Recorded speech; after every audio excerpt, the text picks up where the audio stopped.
Assalamualaikum warahmatullahi wabarakatuh. Tidak semua tempat meminta untuk didatangi. Beberapa hanya menunggu untuk dilupakan. Di pinggir sebuah kampung tua, berdiri sebuah sumur yang airnya tak pernah kering. Tidak ada larangan, tidak ada pagar. Namun semua orang tahu ada sesuatu di dalamnya yang tidak ingin dibangunkan. Malam ini, kalian akan mendengar kisah tentang suara air yang tidak pernah menyentuh dasar. Tentang nama yang dipanggil dari dalam tanah. Dan tentang satu kesalahan kecil yang membuka jalan pulang bagi sesuatu yang seharusnya tetap tinggal. Selamat datang di cerita dari mereka. Gunakan earphone, matikan lampu, dengarkan sampai akhir. Karena beberapa cerita tidak berhenti saat ceritanya benar-benar selesai.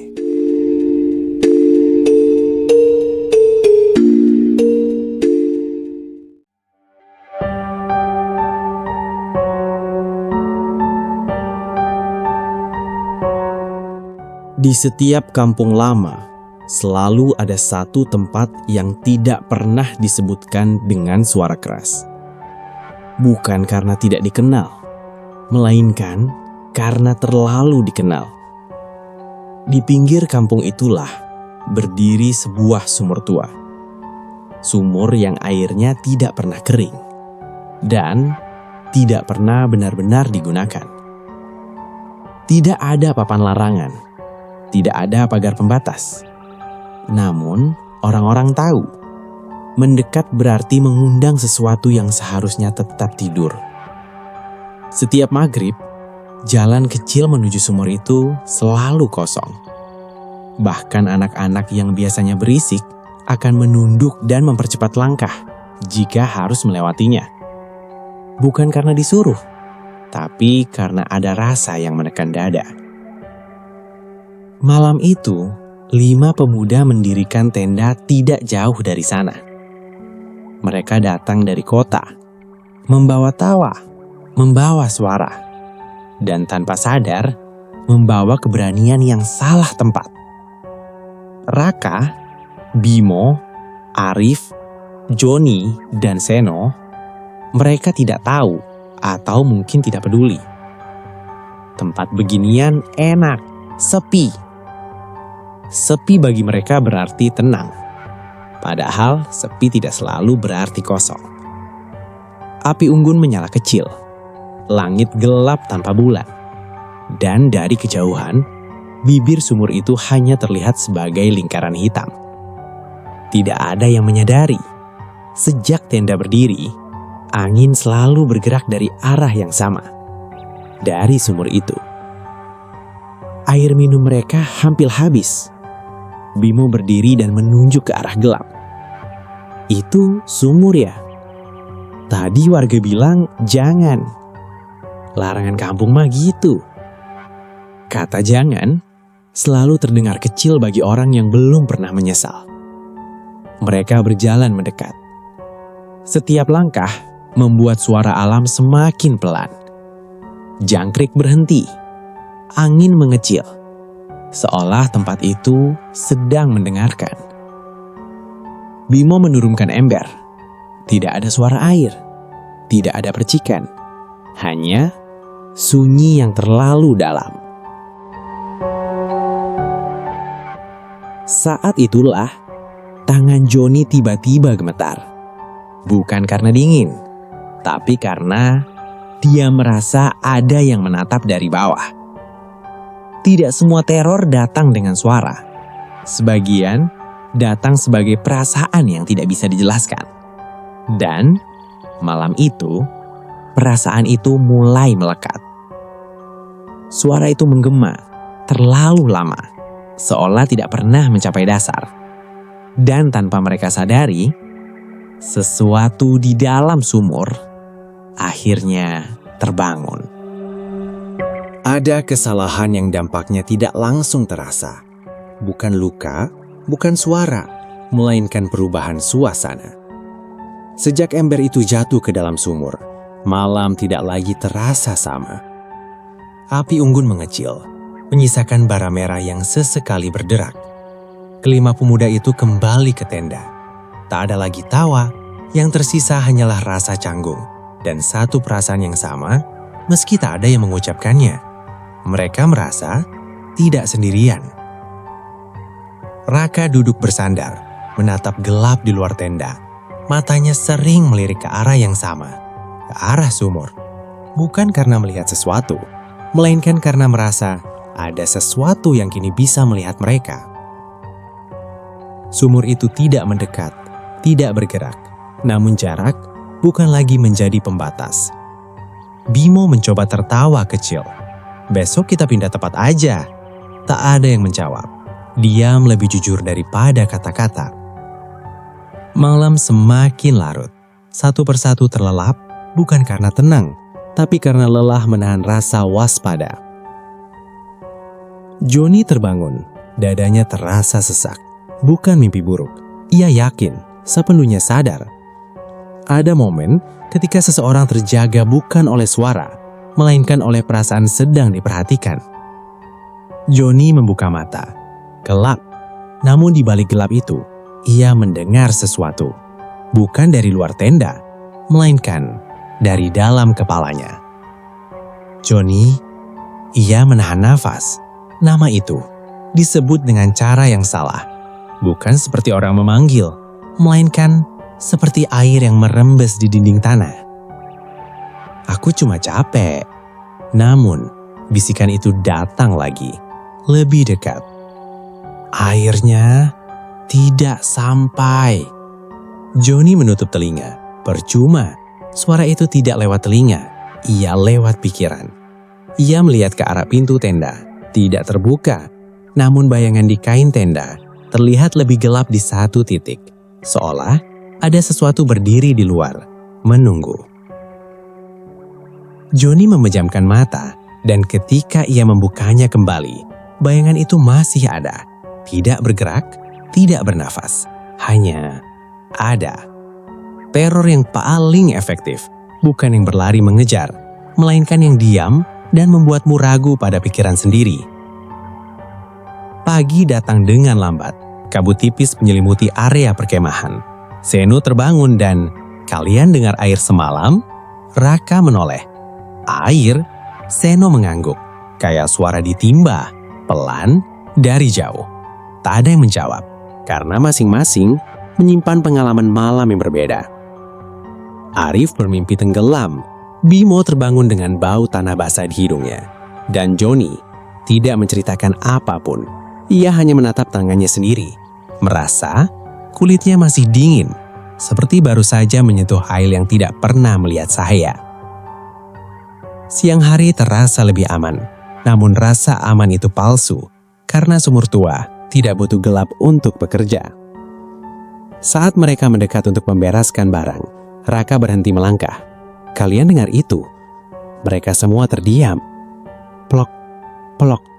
Bukan dari hujan, bukan dari pohon, melainkan dari dalam sumur. Air itu jatuh, namun sekali lagi, ia tidak pernah terdengar menyentuh dasar. Johnny mundur satu langkah, dan tanpa sadar, dari bibirnya keluar kalimat yang bahkan ia sendiri tidak paham. Dia haus. 4 pasang mata menatapnya, dan di detik itu, semua tahu ada sesuatu yang telah berpindah tempat. Bukan dari sumur ke permukaan, melainkan ke dalam diri Raka. Air dari sumur tua itu bukan untuk diminum. Ia hanya ingin didengar. Dan sekarang, seseorang telah mulai mendengarkannya. Kabut belum sepenuhnya terangkat ketika mereka bersiap meninggalkan tempat itu. Tidak ada rencana berlama-lama. Tidak ada niat bercanda. Hanya keinginan untuk pergi. Namun keinginan tidak selalu berarti izin. Arif berjalan sedikit menjauh untuk buang air kecil. Ia membawa senter meski hari sudah terang. Bukan karena gelap, melainkan karena ia merasa jarak pandangnya menyempit. Saat itulah, Arif! Ia berhenti melangkah. Suara itu bukan berasal dari arah sumur, bukan pula dari belakangnya, melainkan dari samping. Seolah tanah memanggilnya. Jangan menoleh. Namun tubuhnya melawan. Ia menoleh dan tak melihat apa-apa. Tapi dada Arif terasa kosong. Seperti ada sesuatu yang diambil. Di perkemahan, Bimo mengencangkan tali tas. Tangannya gemetar ringan. Ia berhenti karena mendengar sesuatu yang tidak didengar yang lain. Bimo. Ia menoleh cepat. Tak ada siapapun. Namun, bau tanah basah tiba-tiba memenuhi hidungnya. Bimo menutup mulut. Ia tidak muntah. Ia hanya menelan rasa takut. Setiap nama disebut dengan cara yang berbeda. Karena setiap ketakutan memiliki pintu sendiri. Raka mencoba mengatur semuanya. Ia pemimpin tanpa jabatan. Kita berangkat sekarang lewat jalan utama. Seno mengangguk cepat. Namun Johnny menatap ke arah sumur. Matanya kosong. Ada orang yang dipanggil dan ada orang yang menjawab. Tanpa sadar, Johnny termasuk yang kedua. Aku dengar. Mereka semua menoleh. Dengar apa? Johnny menggeleng, namun bibirnya bergetar. Saat mereka berjalan menjauh, langkah Johnny melambat. Setiap beberapa detik, ia menoleh ke belakang. Bukan untuk memastikan jarak, melainkan untuk memastikan suara itu masih ada. Seno berhenti. Kalian barusan manggil nama gue? Tak ada jawaban. Namun angin mendadak berhenti. Seno! Ia menutup telinga. Percuma. Sama seperti Johnny, Seno kini tahu suara itu tidak pernah datang dari luar. Ketika sebuah tempat mulai mengenal namamu, itu berarti kau telah memberi izin. Mereka akhirnya mencapai jalan kecil menuju kampung. Dan di detik itulah Raka mendengar sesuatu. Bukan bisikan, bukan panggilan, melainkan tawa pelan dari dalam tanah. Raka berhenti. Ia tidak menoleh, namun tubuhnya gemetar. Sumur tua itu tidak mengejar mereka. Ia tidak perlu, karena kini suara itu telah ikut berjalan pulang. Sore itu kendaraan mereka mogok di jalan kampung. Tidak ada bengkel, tidak ada sinyal, dan matahari turun terlalu cepat. Seorang warga kampung mempersilahkan mereka menginap di rumah kosong. Rumah tua, tak berpenghuni sejak lama. Namun bagi mereka, itu tetap lebih baik daripada kembali ke dekat sumur. Atau setidaknya, mereka pikir begitu. Malam jatuh, lampu minyak menyala redup. Tidak ada yang berbicara tentang apa yang mereka alami, karena membicarakannya akan membuatnya terasa lebih nyata. Satu persatu, mereka tertidur. Bukan karena tenang, melainkan karena kelelahan menahan ketakutan. Dan di saat itulah, mimpi itu datang. Mereka semua berdiri di tempat yang sama, pinggir kampung, tanah basah. Dan di depan mereka, sumur tua itu. Tidak ada suara angin, tidak ada binatang, hanya satu suara. Plok, plok. Dalam mimpi itu, setiap dari mereka berdiri sendiri. Tidak bisa saling melihat, namun tahu mereka tidak sendirian. Arif melihat pantulan wajahnya di air sumur. Namun wajah itu lebih pucat dan matanya menatap terlalu lama. Bimo mencium bau tanah basah yang menusuk. Ia mencoba mundur, tapu kakinya tenggelam perlahan ke dalam tanah. Seno mendengar suara tali ditarik. Bukan satu, banyak. Seolah ada banyak tangan menimba dari bawah. Dan Johnny berdiri paling dekat. Ia tidak takut. Ia justru mencondongkan tubuh. Akhirnya belum sampai. Dalam mimpi itu, Johnny mengangguk.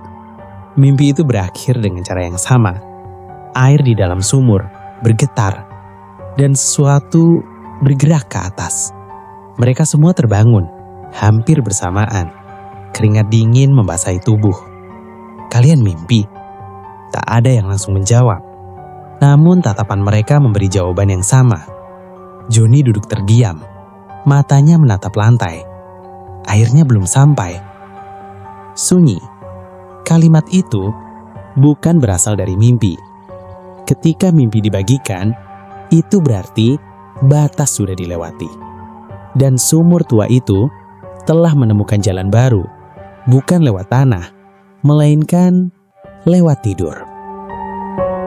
Matahari sudah naik, namun cahaya yang masuk ke rumah tua itu tetap pucat.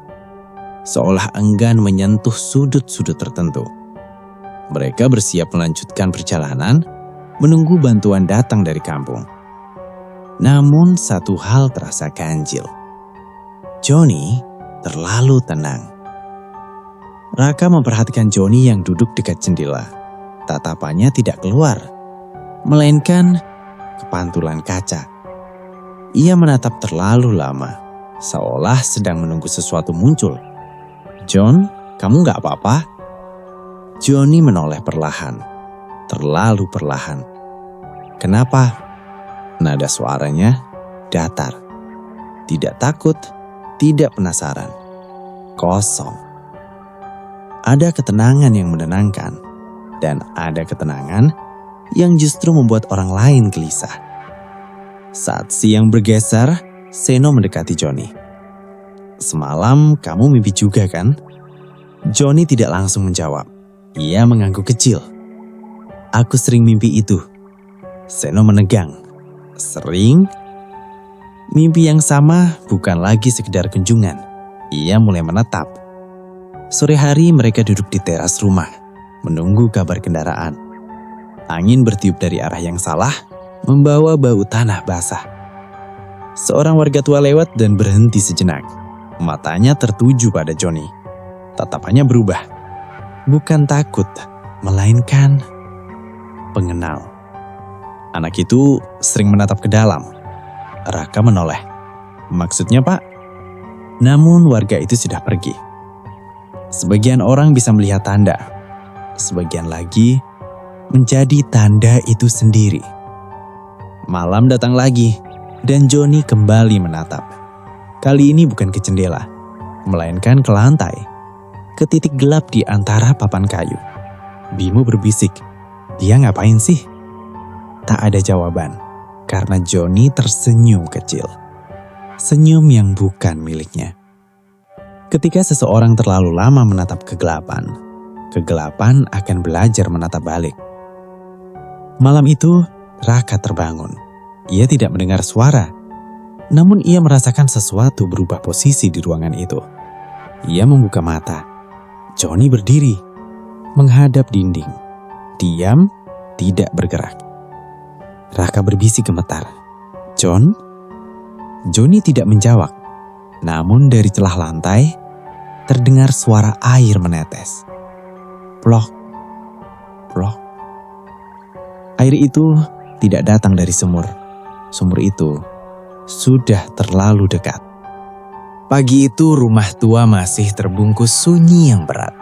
Tidak ada burung, tidak ada suara kehidupan. Raka terbangun lebih dulu. Ia duduk perlahan, berusaha tidak membangunkan yang lain. Namun matanya tertuju ke lantai. Di atas papan kayu yang kering, ada jejak basah. Bukan genangan, bukan tumpahan, melainkan bekas telapak kaki.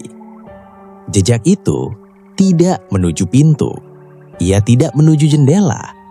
Jejak itu berhenti di tengah ruangan. Raka menelan ludah.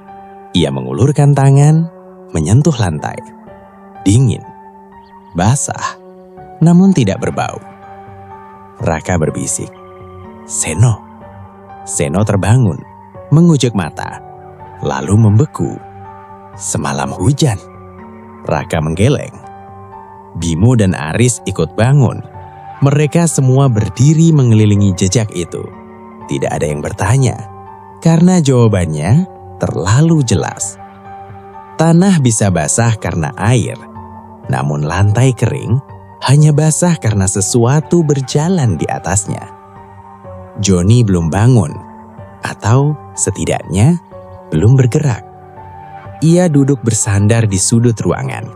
Matanya terbuka, menatap kosong. "John, kamu lihat ini."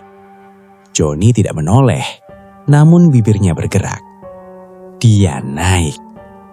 Sunyi. Kata itu menggantung. Ketika sesuatu meninggalkan jejak, itu berarti ia sudah terlalu dekat untuk diabaikan. Siang hari, bantuan akhirnya datang. Kendaraan mereka bisa diperbaiki. Ada kelegaan, namun juga penolakan yang aneh. Johnny menolak pergi, bukan dengan teriakan, bukan dengan amarah, melainkan dengan diam. "Kita pulang hari ini." Johnny menggeleng pelan. Belum. Ada orang yang takut pulang, dan ada orang yang tidak lagi tahu kemana harus pulang. Menjelang senja, angin kembali membawa bau tanah basah. Lebih kuat, lebih kekar. Jejak baru muncul. Kali ini di luar rumah, menuju arah yang sama. Arah yang tidak perlu disebutkan namanya. Plok. Plok.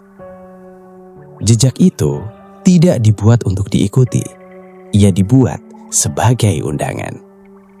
Malam turun, dan untuk pertama kalinya, mereka semua tahu. Besok, seseorang tidak akan punya pilihan. Sunyi tidak selalu berarti tidak ada suara. Kadang, sunyi hanyalah ruang kosong agar sesuatu bisa terdengar lebih jelas. Malam itu, sunyi menjadi terlalu keras. Lampu minyak meredup. Bayangan di dinding bergerak tidak wajar. Mereka duduk melingkar. Tidak ada yang benar-benar duduk dengan nyaman. Karena di antara mereka, ada satu kursi yang terasa basah. Bau tanah basah kini menetap, bukan datang dan pergi, melainkan tinggal. Seno menelan ludah. Seno berbisik, "Kita dengar itu barengan kan?" Tak ada jawaban. Namun, malam menjawab lebih dulu. "Heh, heh, heh." Bukan tawa keras, bukan tawa mengejek, melainkan tawa yang seperti berasal dari dalam tanah. Arif menutup telinga. Percuma, tawa itu tidak membutuhkan telinga. Ia merambat lewat dada. Ketika ketakutan didengar bersama-sama, itu berhenti menjadi ilusi. Raka berdiri. "Kita pergi sekarang." Tidak ada yang membantah, kecuali Johnny. "Belum." Kata itu jatuh seperti beban. Raka menoleh. "Apa maksudmu belum?" Johnny tersenyum tipis. Senyum yang sama. Senyum yang bukan miliknya. Ada senyum yang muncul karena bahagia. Dan ada senyum karena seseorang telah menemukan tempatnya.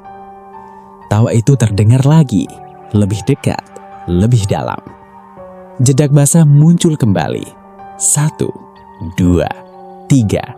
Menuju pintu. Bimo gemetar. "Itu dari mana?" Tak ada yang menjawab, karena pertanyaan itu tidak ingin dijawab. Pintu terbuka perlahan, tanpa disentuh. Udara dingin masuk membawa bau sumur. Tawa itu bukan memanggil, ia memastikan. Di luar malam terlihat lebih dalam. Gelapnya seperti memiliki kedalaman. Johnny melangkah maju, 1 langkah. Jejak basah tertinggal. Raka menarik lengannya. "John, berhenti!" Johnny menoleh, matanya jernih, terlalu jernih. Johnny berkata, "Kalian dengar juga kan?" Sunyi. Mereka mengangguk. "Berarti bukan aku yang gila." Kalimat itu lebih menakutkan daripada tawa apapun. Angin berhenti total, tawa berhenti, dan dalam keheningan itu semua membeku. Karena mereka tahu, suara itu bukan dari luar rumah, melainkan dari bawah kaki mereka. Ketika sunyi menjadi terlalu keras, itu berarti waktu hampir habis. Pagi datang tanpa cahaya. Kabut menggantung rendah, seolah menahan napas kampung itu. Mereka berdiri di halaman rumah tua. Jumlah mereka berkurang satu. Johnny tidak ada. Tidak di sudut ruangan. Tidak di teras. Tidak di jalan menuju kendaraan. Namun jejak basah masih ada. Jejak itu memanjang. Menuju arah yang tidak perlu ditanya. Ke sumur. Raka menutup mata sejenak. Raka berkata, "Kita nggak nyusul." Tidak ada yang membantah. Karena semua tahu, menyusul berarti menyetujui. Siang berlalu dengan sunyi yang memekakan. Tak ada bantuan, tak ada sinyal, tak ada burung. Menjelang sore, mereka menoleh bersamaan. Dari balik kabut, Johnny muncul. Ia berjalan pelan, pakaiannya basah, namun bukan karena hujan. Wajah Johnny pucat, matanya terbuka, terlalu fokus. Seno gemetar. "John, dari mana?" Johnny berhenti, menatap mereka satu persatu. "Aku pulang." Kata itu salah tempat. Orang yang pulang tidak membawa bau tanah dari dalam. Bimo mundur selangkah. "Sumurnya..." Johnny tersenyum kecil. Dalam, sunyi pecah bukan oleh suara, melainkan oleh makna. Jawaban singkat seringkali menyembunyikan perjalanan panjang. Malam turun lagi. Mereka duduk tanpa bicara. Api kecil menyala di tengah halaman. Tidak untuk menghangapkan, hanya agar gelap tidak sepenuhnya menang. Johnny berdiri agak jauh, tidak ikut lingkaran. Seolah ia berada di dua tempat sekaligus. Raka memperhatikan wajah-wajah di depannya. Seno, Bimo, Arif. Semua tampak menua dalam satu malam. Raka berkata dengan suara serak, Kalau satu orang harus tinggal, tak ada yang memotong. Karena kalimat itu sudah lama menunggu diucapkan. Angin berhembus dari arah sumur. Api bergetar. Bimo menunduk. Dari awal dia ngikutin aku. Mereka menoleh. Waktu aku ambil air pertama kali, aku lihat pantulan. Bukan wajahku. Sunyi. Api berderak. Kadang, yang dipilih mengetahui lebih dulu. Johnny tersenyum tipis, tidak menatap Bimo, menatap Tanar. Dia berkata, "Dia nunggu kamu." Bimo mengangkat kepala, wajahnya basah oleh air mata atau sesuatu yang lain. "Kalau aku pergi," suaranya patah. "Kalian bisa pulang?" Pertanyaan itu lebih berat daripada teror manapun. Tak ada yang menjawab, namun angin menjawab. Dengan arah, dengan bau. Bimo berdiri, langkahnya goyah. Namun jejak basah sudah muncul di depannya. Raka meraih tangannya. "Kita cari cara lain." Bimo menggeleng. "Ini caranya." Ada ketenangan yang hanya datang ketika pilihan diambil. Mereka berjalan bersama. Tidak jauh, namun setiap langkah terasa seperti turun. Sumur itu kini terlihat, lebih tinggi, lebih gelap, seolah tanah di sekitarnya turun. Bimo berhenti di bibir sumur. Ia menoleh sekali lagi. "Jangan dengerin kalau ada yang manggil pakai suaraku." Kalimat terakhir ditinggalkan. Beberapa nyawa tidak hilang. Mereka diserahkan. Tidak ada teriakan, tidak ada percikan. Hanya sunyi yang runtuh ke dalam. Johnny menutup mata, tersenyum. Sumur itu akhirnya mengingat. Orang-orang berkata, semua akan selesai ketika fajar datang. Namun tidak ada yang memberitahu apa yang ikut pulang bersama mereka yang selamat. Mereka meninggalkan kampung itu tanpa menoleh. Tidak ada pamit, tidak ada doa. Karena beberapa tempat tidak ingin diingat kembali.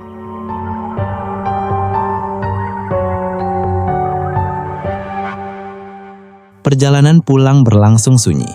Tidak ada yang tertidur. Karena setiap kali mata terpejam, suara air terdengar lebih jelas.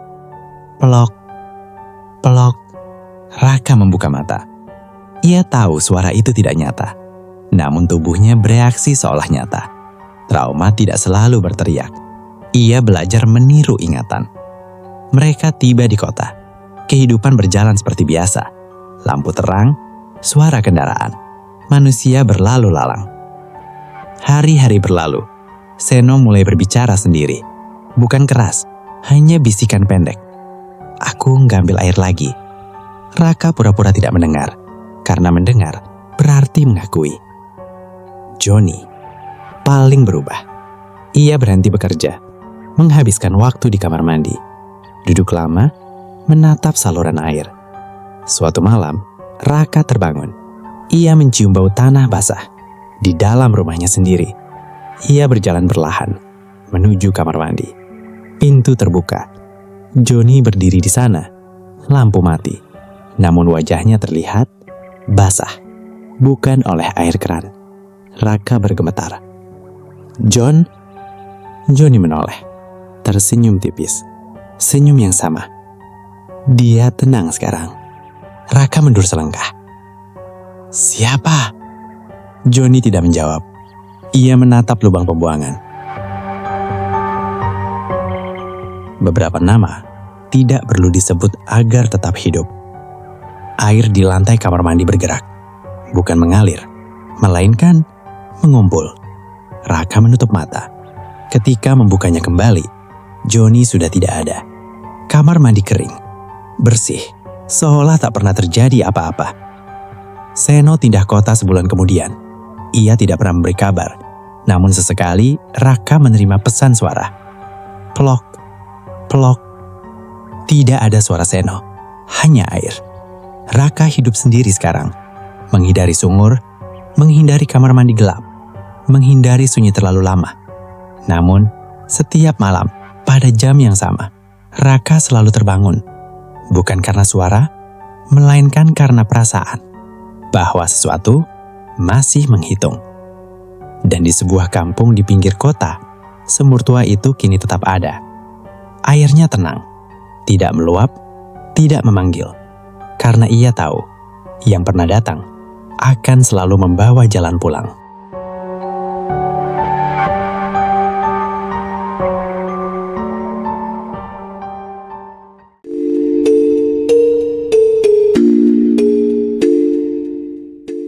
Tidak semua yang pergi benar-benar meninggalkan. Kadang, yang tertinggal bukan suara, bukan bayangan, melainkan kebiasaan kecil. Seperti mendengarkan air terlalu lama. Jika malam ini, kalian mendengar suara yang terasa terlalu dekat, terlalu dalam, atau terlalu mengenal nama kalian, jangan jawab, jangan menoleh. Karena, seperti sumur tua itu, beberapa hal hanya ingin dipastikan bahwa mereka masih diingat. Saya pamit. Sampai bertemu di kisah berikutnya.